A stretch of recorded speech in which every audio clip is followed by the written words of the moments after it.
ജയ് ഭഗവാൻ. എല്ലാവർക്കും mystic path YouTube ചാനലിലേക്ക് സ്വാഗതം. ഗുരുക്കന്മാർ തന്നെ പിൽക്കാലത്ത് ശിഷ്യന്മാരായി വന്ന ഗുരുവാണ് സദ്ഗുരു ഭഗവാൻ ഹേമന്ത ശങ്കര സ്വാമിജി. അപ്പം നിങ്ങളെല്ലാവരും വിചാരിക്കും, അതെങ്ങനെ പോസിബിൾ ആവും? എങ്ങനെയാണ് ഗുരുക്കന്മാർ തന്നെ ശിഷ്യന്മാരായിട്ട് വരിക എന്ന് എല്ലാവർക്കും മനസ്സിലിപ്പോൾ തോന്നിയിട്ടുണ്ടാവും.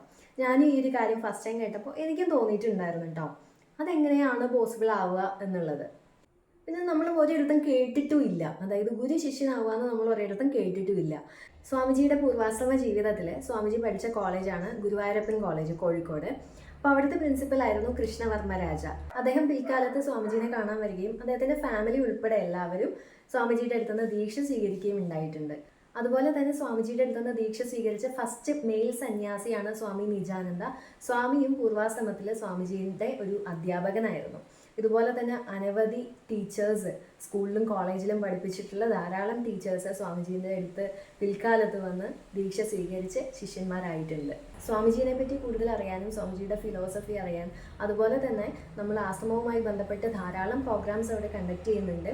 സോ അതിൻ്റെയൊക്കെ ഡീറ്റെയിൽസും അപ്ഡേറ്റ്സും ഒക്കെ കൃത്യമായിട്ട് അറിയണമെന്നുണ്ടെങ്കിൽ ഭസ്മ ഫൗണ്ടേഷൻ്റെ ഒഫീഷ്യൽ സോഷ്യൽ മീഡിയ പ്രൊഫൈൽസ് ഉണ്ട്, സോഷ്യൽ മീഡിയ പേജസ് ഉണ്ട്. സോ അതൊക്കെ ഒന്ന് ഫോളോ ചെയ്താൽ നിങ്ങൾക്ക് കൃത്യമായിട്ട് അപ്ഡേറ്റ്സ് കിട്ടും. അതിൻ്റെ എല്ലാം ലിങ്ക് ഞാൻ ഡിസ്ക്രിപ്ഷനിൽ കൊടുത്തിട്ടുണ്ട്. സോ ഒന്ന് ചെക്ക് ചെയ്ത് നോക്കാം. എല്ലാവർക്കും ഭഗവാന്റെ അനുഗ്രഹം ഉണ്ടാവട്ടെ. ജയ് ഭഗവാൻ.